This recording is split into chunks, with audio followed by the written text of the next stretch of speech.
Hello students, आज हम आपको न्यूक्लियोसोम मॉडल के बारे में बताने वाले हैं। तो न्यूक्लियोसोम मॉडल क्या है? स्ट्रक्चर बीएससी फर्स्ट ईयर में आपका सेल बायोलॉजी जो चैप्टर है उसमें न्यूक्लियोसोम मॉडल किस प्रकार से बताया जाता है इसके बारे में हम यहाँ डिफाइन करने वाले हैं।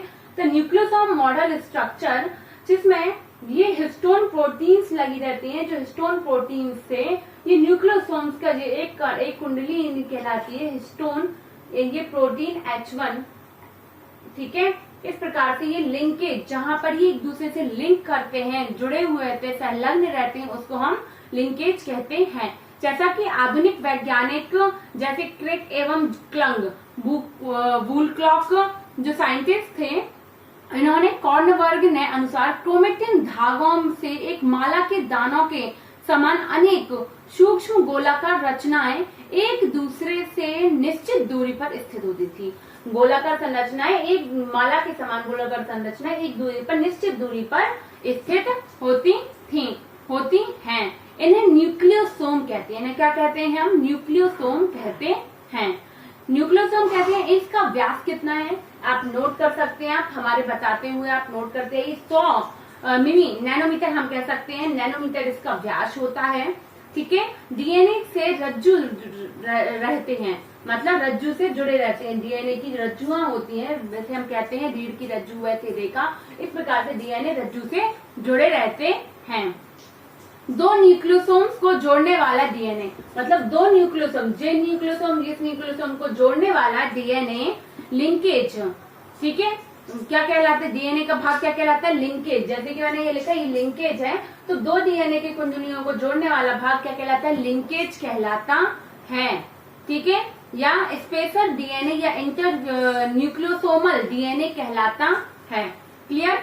प्रत्येक न्यूक्लियोसोम हिस्टोन प्रोटीन तथा डीएनए के अणु से मिलकर बना होता है। जैसा कि मैंने बताया, हिस्टोन प्रोटीन से और डीएनए के अणुओं से मिलकर बना रहता है न्यूक्लियोसोम, ठीक है। तो न्यूक्लियोसोम की स्ट्रक्चर के लिए मैंने एक स्ट्रक्चर आपको बताई है, जिसमें गुणसूत्रों में क्रोमोसोम्स मॉडल की संरचना प्रदर्शित यहाँ पर हमने की हुई है। पहला कोण कण क्या होते हैं? कॉर्ड पार्टिकल्स कहते हैं जिनको, ठीक है। H2A, H2B, H3, H4 histone proteins के दो दो अणुओं से मिलकर बनता है। ये अणु परस्पर मिलकर न्यूक्लियोसोम के केंद्र में एक बेलनाकार संरचना बनाते हैं, ठीक है। हिस्टोन A, हिस्टोन 4, देखिए लिखा histone A, histone H2A, H2B, H3, H4, ये सब मिलकर इन्हीं की बात कर रहे हैं। ये क्या है? प्रोटीन है। ये कुल 8 से मिलकर ये अणु परस्पर मिलकर न्यूक्लियोसोम के केंद्र में एक बेलनाकार संरचना बनाते हैं, जिसकी लंबाई 6 नैनोमीटर, इसकी लंबाई कितनी होती है? 6 नैनोमीटर तथा चौड़ाई 11, चौड़ाई कितनी होगी? 11 नैनोमीटर होती है, ठीक है। क्लियर है ना? एक कुंडलन की बात कर रहे हैं कि जब जो वो एक हेलिकल का पूरा कुंडलन होगा उसकी लंबाई और चौड़ाई की बात कर रहे हैं। इसमें ये H2A, H2B, H3, ये प्रोटीन यहाँ पर जुड़े रहते हैं, ठीक है। अब डीएनए की कुंडलिनी की बात करते हैं। कुंडलिनी क्या? तो कॉइल ऑफ डीएनए, ये पूरी एक कुंडलिनी क्या है? तो कोर पार्टिकल्स के चारों ओर डीएनए की श्रृंखला कुछ भाग सर्पलाकार रूप में 2 चक्रों में लिपटा रहता है। एक कोर पर डीएनए का 1/3/2 हम कह सकते हैं, और जिसमें मतलब हम बताना चाह रहे हैं कि डीएनए कोर में डीएनए का 1.75 चक्र लिपटा रहता है, ठीक है। इस प्रकार अनेक कोरों पर डीएनए लिपटकर तथा आपस में जुड़कर श्रृंखला बनाते हैं। लिपटकर और आपस में जुड़कर ये पूरी एक श्रृंखला बना लेते हैं, ठीक है। ऐसी बात है कि आप लोगों ने जब 12th में भी पढ़ाई की तो आपने न्यूक्लियोसोम्स मॉडल, डीएनए, द्विकुंडलन, हेलिक्स, ये सब आपने पढ़े हुए हैं। बस एक रिवाइज करने वाली बात है। डीएनए का एक प्रकार का हिस्टोन मोतियों पर लिपटा डीएनए की पैकेट का पहला चरण है, और इस प्रकार इसका व्यास कितना है? 2 मिली, ठीक है। और डीएनए यानी काफी लंबा डीएनए 12.5 नैनोमीटर व्यास वाले केंद्रिकाओं के रूप में पैक होकर लंबाई में कम जगह घेरता है, और ये क्या होता है? कुंडलित होता जाता है, और जिससे कुंडलन के कारण ये लंबाई में कम जगह घेर पाता है, ज्यादा नहीं चौड़ा होगा। ठीक है, समझ में आ रहा है आपको। और इसी क्रोमेटिन की द्वितीय संरचना कहते हैं। इसी क्रोमेटिन जो गुणसूत्र होते हैं इसकी क्या कहते हैं, द्वितीय संरचना भी हम कहते हैं।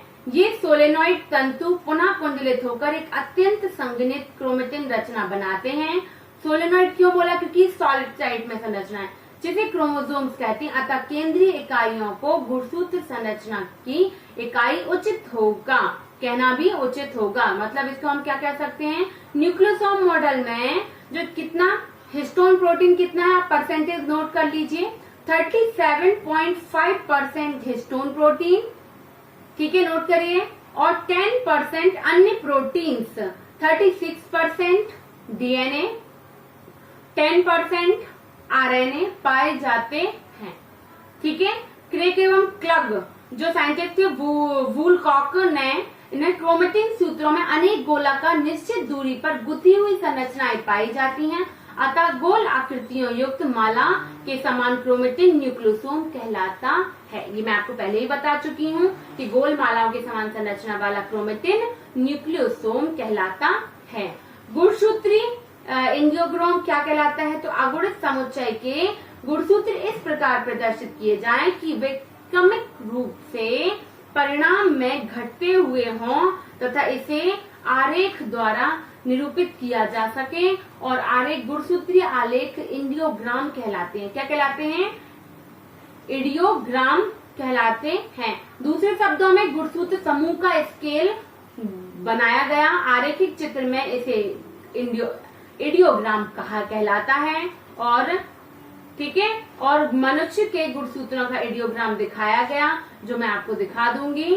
ठीक है, मनुष्य में 22 जोड़े ऑटोसोम तथा एक जोड़ा लिंग गुणसूत्र होता है, ये आप सभी जानते हैं। XY या XX उसके स्थान पर पाया जाता है। तो इसी प्रकार से न्यूक्लियोसोम मॉडल अगर आपको आता है तो आप न्यूक्लियोसोम मॉडल से रिलेटेड जो क्वेश्चन है इससे शॉर्ट आंसर आप पुट अप कर सकते हैं। कितनी हिस्टोन प्रोटीन होती है, किस प्रकार की कुंडलिनी होती है, इनका व्यास कितना होता है, आप ये बता सकते हैं। ठीक है स्टूडेंट, आई होप आपको क्लियर होगा। Thank you.